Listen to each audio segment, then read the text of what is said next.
ये क्वेश्चन है, और क्वेश्चन क्या बोलता है, पहले क्वेश्चन को समझो, आंसर लिखना तो बाद में समझ में आएगा। तो अगर कोई 2026 का सबसे बड़ा इवेंट पूछे, सबसे बड़ा इंसिडेंट पूछे, तो आज की डेट तक 2026 का सबसे बड़ा इंसिडेंट ये नहीं है कि वेनेजुएला की लीडर ने अपना नोबेल प्राइज उतार के डोनाल्ड ट्रंप को हैंडओवर कर दिया है। नहीं, ऐसी न्यूज उन लोगों के लिए इंपॉर्टेंट हो सकती है जिनको सेंसलेस चीजें देखना पसंद होता है। It is like that. सबको पता है in the mandate of Nobel prize ये लिखा हुआ है कि दो चीजें नोबेल प्राइज की नहीं हो सकती। नंबर वन, ये किसी को ट्रांसफर नहीं हो सकता। नंबर टू, ये वापस नहीं हो सकता। तो गलती से भी नोबेल प्राइज मिले हैं 3 लोगों को साइंस में, उन्होंने फेक क्लेम किए थे और उनको नोबेल प्राइज मिल गए, वापस नहीं ले पाए, बिकॉज नोबेल प्राइज में कहीं नहीं लिखा हुआ वापस कैसे लेना है, कहीं नहीं लिखा हुआ आगे कैसे ट्रांसफर करना है। तो Donald Trump can feel happy कि यस, मेरे पास नोबेल प्राइज आ गया है। प्राइज नहीं आया है, सिर्फ मेडल और सर्टिफिकेट आपने ले लिया है, उसका कुछ नहीं है। आज भी नोबेल लॉरेट में नाम किसका आएगा? उन्हीं मैडम का आएगा। तो फिर सबसे बड़ा इंसिडेंट कौन सा है? सबसे बड़ा इंसिडेंट है न्यूज़पेपर में ये वाली न्यूज, जिस पे बहुत कम नजर पड़ रही है लोगों की। आज के न्यूज़पेपर में सबसे बड़ी हेडलाइन अगर ये नहीं है, तो इसका मतलब उस न्यूज़पेपर के एडिटर को पता ही नहीं है कि दुनिया में कितना बड़ा चेंज आया है। तो हो क्या रहा है, एक बहुत बड़ी ऑर्गेनाइजेशन तैयार हो रही है। अब होता क्या था, 2017-18 तक डोनाल्ड ट्रंप जो थे, उनकी एक इमेज थी that Donald Trump is anti Muslim leader. Donald Trump को यहां तक बोलते थे कि ये मुस्लिम्स को रोक रहा है कंट्री में आने से। डोनाल्ड ट्रंप दुनिया पे एक तरह का काइंड ऑफ ग्रिप अपना बना रहा था, और उसके अंदर डोनाल्ड ट्रंप को फील हुआ कि नाउ द वर्ल्ड ऑर्डर का मतलब होता है दुनिया कैसे चलेगी, will be decided by the Muslim leaders. तो अब डोनाल्ड ट्रंप ने एक नया गेम खेला है, और नया गेम ऐसा खेला है, मतलब वो बोलते हैं ना कि अभी तो मैंने शुरू किया है और तुम सब डर गए हो।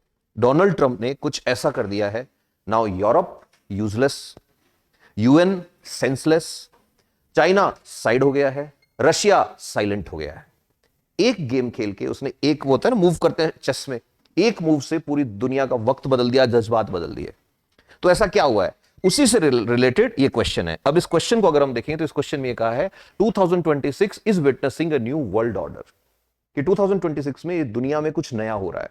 वर्ल्ड ऑर्डर का मतलब जानते हो ना, जो दुनिया को कंट्रोल करता है। अब ये नया जो हो रहा है, इसकी बात क्या है आगे, where Europe Russia are pushed away by means of Abraham accord 2.0। तो मतलब इसका आंसर लिखने के लिए एक बच्चे को पहले तो ये पता होना चाहिए कि न्यू वर्ल्ड ऑर्डर में क्या आ रहा है, नंबर 1। नंबर 2, तुमको ये पता होना चाहिए what is Abraham accord. Abraham accord पता है तो फिर ये पता होना चाहिए व्हाट इज अब्राहम अकॉर्ड 2.0, मतलब अब्राहम अकॉर्ड का डेवलपमेंट है कुछ। फिर 3 चीजें पता हो गई, फिर चौथी चीज क्या पता होनी चाहिए, by means of Abraham accord 2.0 which is actually a reverse version of Sykes Picot. Sykes Picot, तो पहले ये पता होना चाहिए साइकस पाइकॉट क्या है, फिर ये पता होना चाहिए साइकस पाइकॉट का रिवर्स वर्जन क्या है। इतनी चीजें अगर पता है तो 150 वर्ड्स तुम्हारे लिए कोई बड़ी बात नहीं है। कितने लोगों को पता है अब्राहम अकॉर्ड? पता है क्या है अब्राहम अकॉर्ड? कहां पढ़ा? न्यूज़पेपर में पढ़ा। Yes, what is Abraham accord?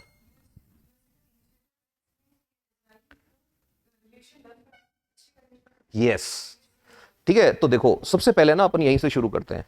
तो ऐसे परेशान नहीं होना है, इस क्वेश्चन का आंसर तुम्हारे लिए सबसे इजी आंसर बन जाएगा। बस वही करना है, 10 मिनट तो सुनना है, पेन साइड में रख के। जिसके हाथ में पेन है 0.25 मार्क्स से प्री में फेल हो जाएगा वो, है ना। और जो ध्यान से सुनेगा उसको लोगों से एक कदम आगे करने की गारंटी मेरी है, ठीक है। तो अब ध्यान सुनना। हुआ क्या है कि सबको पता है इस दुनिया का सबसे बड़ा डिस्प्यूट अभी जो चल रहा है वो क्या है, पैलेस्टीन गाजा। एग्री? अब पैलेस्टीन गाजा इजराइल ये वाला जो इशू चल रहा है, इस इशू में एक बड़ा प्रॉब्लम जो आया वो ये आया कि यूएन जो था, UN was not able to establish anything like what, cease fire. ना तो यूएन की हमास सुन रहा था, ना यूएन की बातें इजराइल सुन रहा था। इजराइल कह रहा है मैं इन सबको मारूंगा तब पीछे हटूंगा, हमास वाले कह रहे हैं मार दो तुम तो, हम पीछे नहीं हटेंगे। And the things were going on like that, head to head, for more than 3 years। तो यूएन काम करना ही बंद कर दिया था यूएन ने। ऐसे टाइम पे जो डोनाल्ड ट्रंप है, उन्होंने एक गेम खेला, और डोनाल्ड ट्रंप ने जो गेम खेला उसी को बोलते हैं अब्राहम अकॉर्ड। तो देखो, सबसे पहले अपन इसमें 3 स्टेजेस में इसको समझते हैं। Number 1 is why it is named Abraham. Number 2, what is Abraham accord. And number 3, what is Abraham accord, yes बोलो यार, 2.0। तो सिंपल सी बात समझो, इजराइल जो है, Israel is country of which religion? Jews. Agree? अच्छा, इनसे जाके पूछो कि तुम्हारे रिलीजन में जितने भी प्रॉफिट हैं, जितने भी मैसेंजर हैं, उन सबके नाम बताओ। उन सबके नाम जब वो बताएंगे तुमको जूस लोग, तो उसमें एक नाम आएगा उनका, यस, अब्राहम। अब तुम अब्राहम का नाम लेके, अच्छा, जूस लोगों को सबसे बड़ा दुश्मन कौन मानता है अपना? मुस्लिम्स। अच्छा, मुस्लिम्स का, एक मुस्लिम कंट्रीज का एक दुनिया में एक मिशन चल रहा है, मुस्लिम ब्रदरहुड। मुस्लिम ब्रदरहुड के सारे मुस्लिम एक साथ हो जाओ, हमारे ऊपर जो अत्याचार हो रहा है, इजराइल जो हमें मार रहा है, उसके सारे मुस्लिम एक साथ हो जाओ, उसको कहा है मुस्लिम ब्रदरहुड। तो मुस्लिम ब्रदरहुड कैंपेन वालों के पास जाके जब तुम बोलोगे कि जूस लोगों का रिलीजन बेकार है, ये वो कहेंगे yes, everything is senseless except one. What? तो फिर वो तुम्हें बताएंगे मुस्लिम्स कि इनका एक प्रॉफिट है जूस लोगों का, जिसका नाम क्या है? अब्राहम। वो इस्लाम में भी है। अच्छा, कि यस। फिर तुम जाओ तीसरे लोगों के पास, क्रिश्चियंस, कि ओके, जेरूसलम से रिलेशन क्रिश्चियंस का भी है, कि जूस से तुम्हारा क्या प्रॉब्लम है, इस्लाम से तुम्हारा क्या प्रॉब्लम? कहेंगे सब प्रॉब्लम है, बट जूस की बुक्स में और इस्लाम में एक नाम है, कौन? अब्राहम। वो क्रिश्चियंस भी मानते हैं। तो इसका मतलब मैं ये बोल सकता हूं कि तीन रिलीजन, कौन कौन बेटा? Jews, then Islam and then Christians. तीन तरह की आइडियोलॉजी वाले लोग एक को मानते हैं। किसको? अब्राहम को। इसीलिए इन तीनों रिलीजन को कई बार अब्राहमिक रिलीजन भी बोलते हैं। You are getting my point? अब हुआ क्या कि गाजा के इशू में इजराइल जो है वो पैलेस्टीन पे या गाजा पे बॉम्बार्डमेंट कर रहा है, गाजा के लोग मर रहे हैं, गाजा वाले अटैक कर रहे हैं इजराइल पे, इजराइल के लोग मर रहे हैं। अब इस पूरे केस में it was like not Israel versus Palestine, it was like Jews versus Muslims. अब जूज वर्सेस मुस्लिम के चक्कर में पैलेस्टीन की तो दुश्मनी है ही इजराइल से, यूएई, सऊदी, कतर, इन सब ने भी डिक्लेयर कर दिया था कि इजराइल जो है ये कंट्री नहीं है, इजराइल तो कौन है? सैटन। याद है सैटन किसको बोलते हैं इस्लाम में? सैटन उसको बोलते हैं कि जब अल्लाह ने कायनात बनाई थी उस टाइम उनका कहना नहीं माना एक ने, तो जिस एक ने उनका कहना नहीं माना ना, वो कौन है? सैटन है। उसके पास पावर बहुत है, बट वो सैटन है, उसने कहना नहीं माना। तो वो सैटन कौन है? सारे मुस्लिम क्या बोलते हैं? इजराइल वो सैटन है। अब अगर इजराइल सैटन है तो इजराइल के साथ ट्रेड तो कर ही नहीं सकते। तो इजराइल के साथ ट्रेड क्यों नहीं करना? जब यूएई से ये पूछा टेबल पे बिठा के डोनाल्ड ट्रंप ने, तो क्या बोलता है यूएई? बिकॉज इजराइल ने पैलेस्टीन पे अटैक किया। तो नेक्स्ट क्वेश्चन ट्रंप ये पूछता है, पैलेस्टीन वाले तुम्हारे क्या लगते हैं? तो यूएई वाला मुस्लिम ब्रदरहुड, टर्की वाला मुस्लिम ब्रदरहुड। डोनाल्ड ट्रंप कहता है देखो मेरी बात सुनो, this is not time of medieval history. आज की दुनिया साइंस से चलती है। मैं भी जानता हूं कितना तुम्हें रिलीजन की परवाह है, मैं भी जानता हूं तुम पावर में आने के लिए क्या क्या करते हो। So talk practically, this said what you want from us. And वैसे भी डोनाल्ड ट्रंप के पास इतना पावर है बच्चे कि अगर सऊदी अरब वाले उसकी बात नहीं सुनेंगे तो सऊदी अरब में एक रिवॉल्ट होगा। We need democracy. और सऊदी अरब के प्रिंस का वही हाल होगा जो ईरान में हो रखा है। You are getting my point? Everyone knows this thing because Donald Trump trailer दिखा चुके हैं। कहां पे? सीरिया में। डोनाल्ड ट्रंप ट्रेलर दिखा चुके हैं कहां पे? There was a country Tunisia, there was a country जहां पे गद्दाफी रूल किया करता था, लीबिया। जब आप लोग स्कूल में रहे होंगे, 2013 की बात है, वहां पे आया था अरब स्प्रिंग। एकदम से, मतलब इमेजिन करो तुम रूल कर रहे हो, जनरल हो तुम आर्मी के, और तुम्हारा कंट्री बड़े अच्छे से चल रहा है, यू आर प्रोवाइडिंग एवरीथिंग, और लोग कह रहे हैं नहीं वी नीड डेमोक्रेसी। और वो लोग इतने अनकंट्रोलेबल हो जाते हैं कि यूएस फोर्सेस आ जाती है वहां पे, और तुम्हारी 2 दिन के अंदर तुम्हारी गद्दी गई। सऊदी को पता है, कहना तो मानना पड़ेगा। तो Donald Trump is talking with the Muslim Nations in that way. होता है ना, तुम्हारी हां है तो भी हां है, ना है तो भी हां करवाना हमें आता है। तो they said what you want, he is saying. अब ध्यान सुनना, ये 2020 की बात है बेटा, कि चलो एक एग्रीमेंट साइन करते हैं। उस एग्रीमेंट का नाम है अब्राहम अकॉर्ड। अब्राहम अकॉर्ड में क्या करता है? डोनाल्ड ट्रंप एक गेम खेलता है। डोनाल्ड ट्रंप बोलता है कि देखो पैलेस्टीन इशू और इंडिया का जो कश्मीर वाला इशू है, ये ऐसे इशू हैं जो आज ही नहीं 200 साल बाद भी हो सकता है चलते रहें। But world is changing every day. तो हमको रिलेशन नहीं बिगाड़ने हैं, हमको ये कहना है कि ठीक है हमारी दुश्मनी उस इश्यू पे तो है, but in this issue we are not enemy. We will participate in trade, we will participate in open exchange of diplomats. तो यूएई एंड बहरीन, ये आपको याद रखना पड़ेगा, यूएई एंड बहरीन, ये दोनों कंट्री एग्री हो जाते हैं with the help of USA कि हां हम रिलेशन बनाएंगे with the mediation of USA with Saturn. कौन है वो? इजराइल। इसको बोलते हैं अब्राहम अकॉर्ड। अब ये जब हुआ तो डोनाल्ड ट्रंप ने एक और गेम खेला। डोनाल्ड ट्रंप वेट कर रहे थे। अब तुम्हें पता है Donald Trump is very busy in establishing peace everywhere because he needs Nobel Peace Prize. A lot of cases we have studied here. Yes or no? Now, Donald Trump in 2025 proposed a very intelligent thing. In 2025, he said, issue of Russia and Ukraine. Second, he said, issue of Israel and Palestine. And number 3, X, Y, Z, many issues are there. Now, what Donald Trump is saying? Donald Trump is saying, United Nations Security Council is useless now. They're not doing anything. I'm doing the things to establish peace. I organized a meeting with the Ukrainian president and with Putin. UN तो वो भी नहीं करवा पाया. I organized ceasefire between Israel and Palestine. I stopped Operation Sindoor. I was the one who organized a meeting between Indian and Pakistan's diplomats, otherwise वो war हो जाता, पूरा मिडिल ईस्ट चल जाता. You are getting my point. तो वो क्या बोलते हैं 2025 में कि we need a parallel system. UN बेकार हो गया है. वो पैरेलल सिस्टम क्या है? तो 2025 में डोनाल्ड ट्रंप लेके आते हैं board of piece. Board of piece को लोग अब बोल रहे हैं Trump's board of piece, because इसको लेके आए थे डोनाल्ड ट्रंप. अब बोर्ड ऑफ पीस क्या है? तो बोर्ड ऑफ पीस ठीक वैसे ही समझाने की आर्ट है जैसे इन्होंने 2020 में यूएई और बहरीन को एग्री किया था कि Israel is not your enemy. Israel के साथ तुम्हारे कॉन्फ्लिक्ट्स हैं on the issue of Palestine.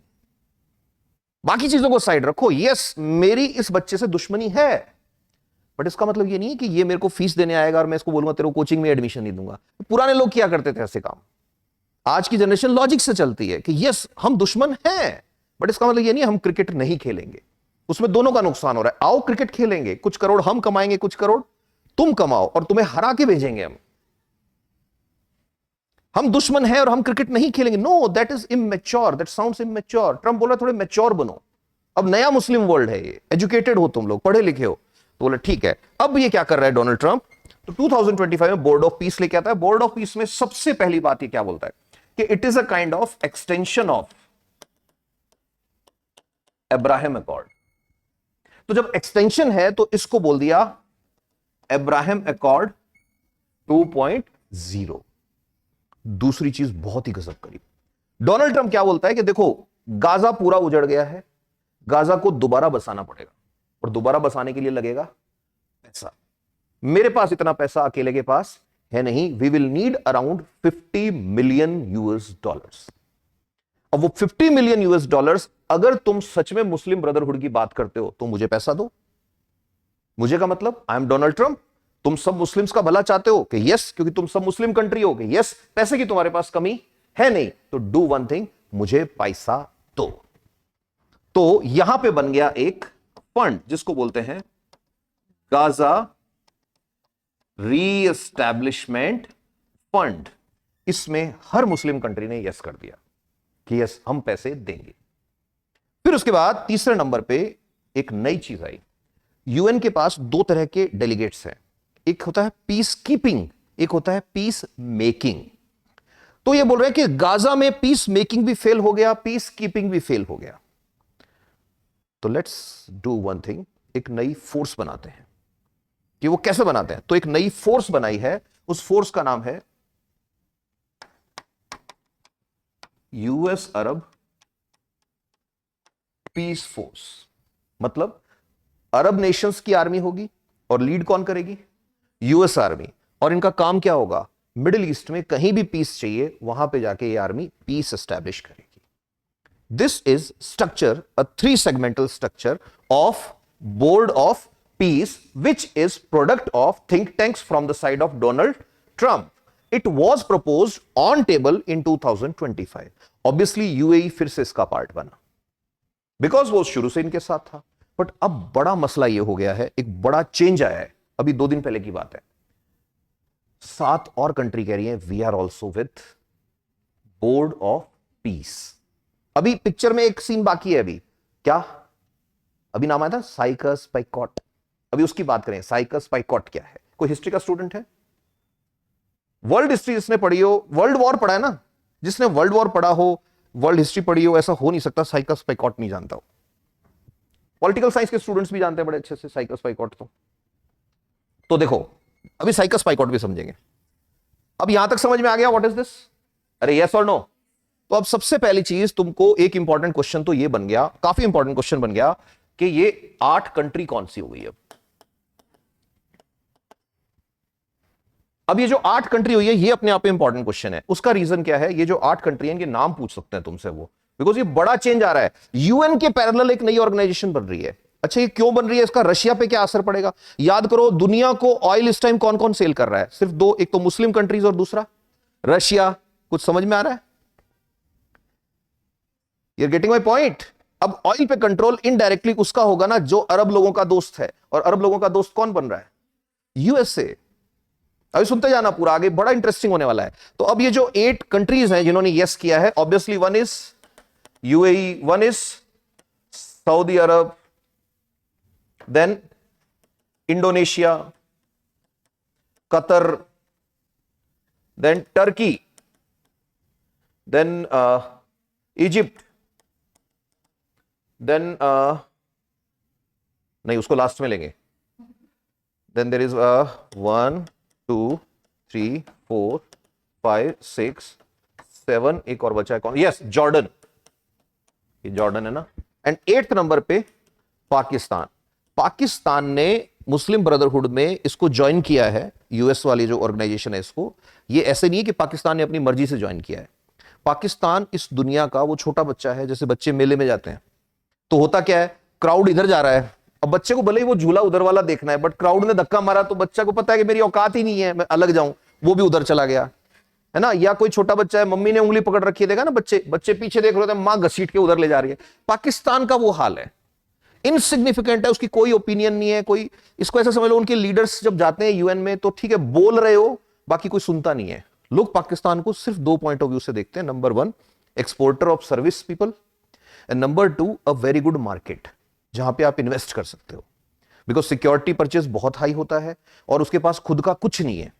तो जिस कंट्री के पास खुद की सिर्फ पॉपुलेशन होती है वो एक बहुत अच्छा बायर होता है। तो पाकिस्तान इज अ इकोसिस्टम जहां पे 25 करोड़ लोग काम कर रहे हैं सो दैट वहां की फौज का पेट पाल पले। 25 करोड़ लोग काम कर रहे हैं सो दैट यूएस को पैसा मिलता रहे। 25 करोड़ लोग काम कर रहे हैं सो दैट चाइना को वहां पे प्रोजेक्ट्स मिलते रहे। They have nothing of their own. तो उसका इतना वो नहीं है, बट इस केस में ये सिग्निफिकेंट हो जाता है। अब देखो हमने बात कर ली कि ठीक है what is board of peace and how it is going to. So now if someone is going to ask you what is Abraham Accord, you know, अरे yes or no, समझ में आ गया अच्छे से? अब अब्राहम अकॉर्ड अगर पता है तो Abraham accord 2.0 is what? Yes, it is board of peace of 2025. अब इसमें क्या डेवलपमेंट हुआ? डेवलपमेंट ये हुआ 2026 में यूएस के साथ खड़े हो गए कितने? 8 मुस्लिम कंट्रीज। कौन कौन से? UAE, Saudi, Jordan, Qatar, Indonesia, Egypt, Turkey and Pakistan. अब ये जो नाम मैंने लिए हैं इनमें बड़े पावरफुल कंट्री हैं, जैसे UAE, Saudi, Qatar, they are very powerful in terms of resources as well as money. तो अब हमें थोड़ा सा बैकड्रॉप में जाना पड़ेगा। तो हुआ क्या था आज से ठीक 100 साल पहले, अब अपन इसकी बात कर रहे हैं। किसकी? साइकस पाइकॉट या साइकस पिकॉट। साइकस पाइकॉट क्या था? 2026 से ठीक 100 साल पहले, मतलब किस टाइम? 2016, सॉरी 1916, 100 साल में 10 साल पीछे चला गया। 1916 में फर्स्ट वर्ल्ड वॉर के टाइम पे एक मुस्लिम एम्पायर बिल्कुल क्रैश हो गया था, ऑटोमन एम्पायर। याद है ना, जहां पे होता था खलीफा, जिसकी वजह से हमारे यहां पे आया था खिलाफत मूवमेंट, याद है ना। तो जब ऑटोमन एम्पायर टूटा, तो ऑटोमन एम्पायर एक्चुअल में क्या था? आज का टर्की वाला रीजन।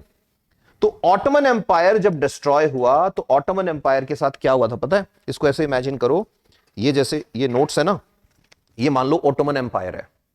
तो यूरोप की ऑफिस में बैठ के एक साइड ब्रिटेन बैठा है, एक साइड फ्रांस बैठा है, एक दो और उनके दोस्त बैठे हैं।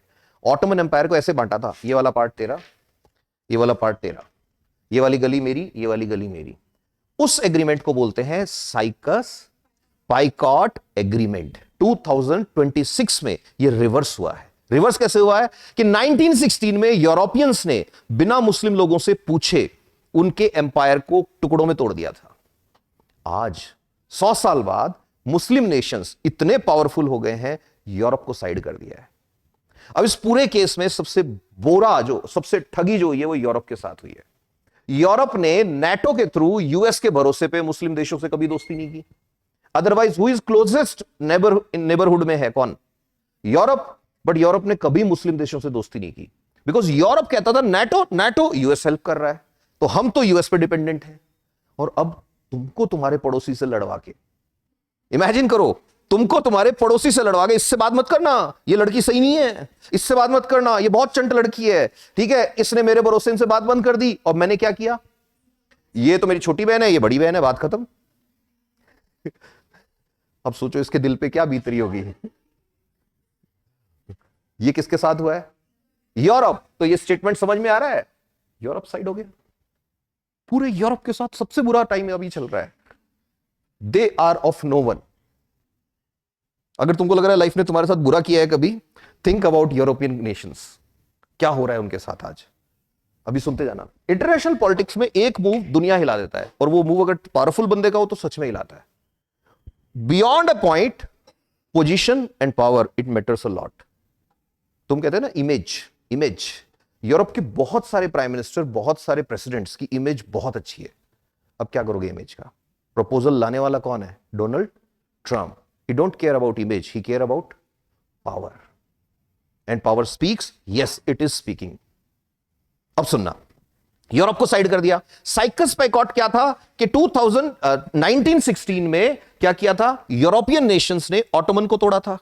आज ऑटोमन लोगों ने यूएस के साथ मिलकर यूरोपियंस को साइडलाइन कर दिया है। इसको बोल रहे हैं एक्सपर्ट लोग, this is a reverse version of Sykes Picot. That means that time Europeans were deciding कि मुस्लिम्स का फ्यूचर क्या होगा। आज मुस्लिम्स डिसाइड कर रहे हैं यूरोपियंस का फ्यूचर क्या होगा। समझ में आया? क्या अब भी 150 वर्ड्स बहुत मुश्किल है? बोलो, मजा आ रहा है ना? अब इसमें एक चीज और जोड़ सकते हैं। वो क्या जोड़ सकते हैं कि भाई ठीक है, ये तो हमें समझ आ गया, यूएन के पैरेलल एक चीज डेवलप हो रही है। अब इन तीनों पे क्या असर होगा इसका? मुस्लिम ब्रदरहुड दोस्ती कर रही है डोनाल्ड ट्रंप के साथ, इसका क्या असर पड़ेगा मित्रों पे? इसका क्या असर पड़ेगा पुतिन पे? और क्या असर पड़ेगा चाइना पे? तो सबसे पहली चीज याद रखना, पुतिन ने बार बार यूज किया अपनी वीटो पावर यूएनएससी में। डोनाल्ड ट्रंप कह रहा है मैं बीमारी ठीक नहीं करूंगा, मैं पेशेंट को ही मार दूंगा। तो Donald Trump is saying I am not against veto power जो रशिया के पास है, करो यूज तुम। मैं यूएन को इतना कमजोर कर दूंगा कि एक नया ऑर्गेनाइजेशन खड़ा करूंगा जिसमें वीटो पावर छोड़ो, रशिया होगा ही नहीं जिसमें। Now Russia is nowhere in the scene. If Russia is nowhere in the scene, that means through UN. इसमें आपको लिखना है ना, जब उस टाइम ये पॉइंट्स लिखने हैं कि नंबर 1 यूएनएससी में रशिया के पास क्या है बेटा? वीटो पावर है। नंबर 2 रशिया जो है वो ऑयल एक्सपोर्ट कर रहा है। सारे के सारे मुस्लिम नेशंस हैं, उनमें से भी पावरफुल नेशन का एक्सपोर्ट प्रोडक्ट क्या है? ऑयल। अब तुमने सुना है India is buying cheap oil from Russia. तो if I am buying oil from Russia, that means I am not buying that much amount from UAE. तो पिछले कुछ टाइम से यूएई या सऊदी का नुकसान हो रहा है बिकॉज मैं रशिया से खरीद रहा हूं। अब अगर डोनाल्ड ट्रंप ने 25% टैरिफ लगाया है, तो क्या ये मुस्लिम नेशंस भी नहीं लगा सकते उन पे? You are getting my point? तो Donald Trump is doing what? World economy का सबसे बड़ा चंक जो है उसको अपने फेवर में कर रहा है। और उसको फेवर में करने की वजह क्या है कि पुतिन जो है उसको साइड कर दो। This is only one move. Then third thing यहां पे क्या होने वाली है? थर्ड थिंग होने वाली है, अगर तुमने सुना है तो अभी सबसे बड़ा इशू चल रहा है ग्रीनलैंड इशू। अब ग्रीनलैंड इशू पे डोनाल्ड ट्रंप के अगेंस्ट खड़े हो गए हैं फ्रांस, जर्मनी, सारे यूरोपियन कंट्रीज खड़े हैं ना ऐसे पॉकेट में हाथ डाल के, yes we are against, yes USA. USA इतना जबरदस्त खिलाड़ी है, पहले इन्हीं यूरोपियन कंट्रीज को लड़वाया रशिया से। किस टाइम पे? यूक्रेन के केस में, याद है ना? यूक्रेन के लिए यूएसए ने कहा था I am standing with you, और यूरोपियंस ने कहा था we are standing near you. तो we are not friend of Russia because you are enemy of Ukraine.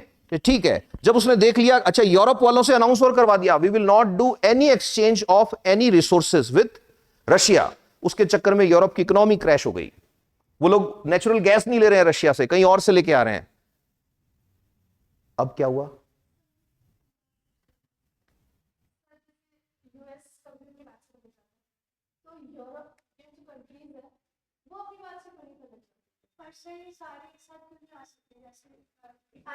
आ रखे हैं ना सारे एक साथ।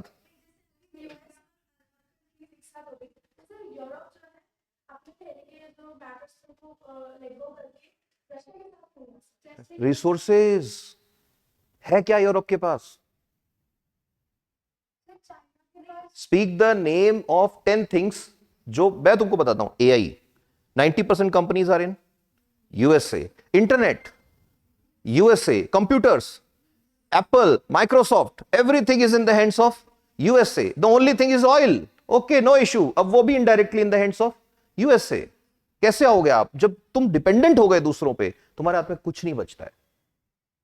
नाउ ठीक है, अब ग्रीनलैंड इशू पे भी इनके अगेंस्ट करवा देंगे खड़े इनको, क्योंकि सारे Muslim nations are with whom? Donald Trump. अब ये बोल रहे हैं कि मैं यूरोपियंस को लेके खड़ा हूं, खड़े रहो तुम। Now see what about China? China का इसमें क्या नुकसान है? एक याद है तुमको सिल्क रूट? क्या है सिल्क रूट? चाइना एक रोड बना रहा है, मैंने तुमको बताया भी था शायद, पूरा लंबा लेक्चर है एक बहुत, है ना? One road, one corridor, one belt, one road initiative, याद है? तो चाइना पूरी दुनिया में एक रोड बना के अपना ट्रेड, यू कैन से डोमिनेंस एस्टैब्लिश कर रहा है। अब उसको तोड़ना है तो क्या तरीका है? एक काम करो, डेवलप कर दो गाजा को, पीस ले आओ पूरी तरह से, किसमें? मिडिल ईस्ट में, और ये वाले रूट डेवलप कर दो। जैसे ये रूट डेवलप कर दोगे तो एकदम से तुम काउंटर करोगे चाइना को। This is you can say direct damage to China. And third thing is मित्रों। मित्रों का फायदा है, दैट मीन्स इंडिया का इसमें फायदा होने वाला है, बिकॉज ये जो 8 नेशन आए हैं, इनमें से एक नेशन जो इनसिग्निफिकेंट है, पाकिस्तान, उसको छोड़ के बाकी सारे नेशंस के साथ हमारे रिलेशन बहुत अच्छे हैं। तो उनके साथ हमारे रिलेशन अच्छे हैं। यूएस के साथ ऑलरेडी ठीक ठाक रिलेशन चल रहा है, ट्रंप टैरिफ को अगर हम एक्सक्लूड कर दे तो इसका मतलब ये कि ये ऑर्गेनाइजेशन अगर बन रहा है तो इसमें हमारा फायदा होने वाला है। रीजन, हम इजराइल के दोस्त हैं। इस बात से कई बार मुस्लिम कंट्रीज को प्रॉब्लम होती थी, अब मुस्लिम्स कह रहे हैं कि ठीक है तुम इजराइल के साथ ट्रेड करो, we have no issue with that, Gaza को रीएस्टैब्लिश करने में हेल्प करो, ओके। और सबसे बड़ा फायदा इसमें होने वाला है इजराइल का। Israel will export and sell drones to everyone. Israel will export and sell technology to everyone. And Israel जो है उसके थ्रू जो यूएस का ड्रीम था, इजराइल को यूएस क्यों डिफेंड कर रहा है कि सारे मुस्लिम कंट्रीज के बीच में एक मेरा पावर स्टेशन होना चाहिए, वो अब और पावरफुल हो गया है। Got it? Yes sir, no sir? So this is all about this question.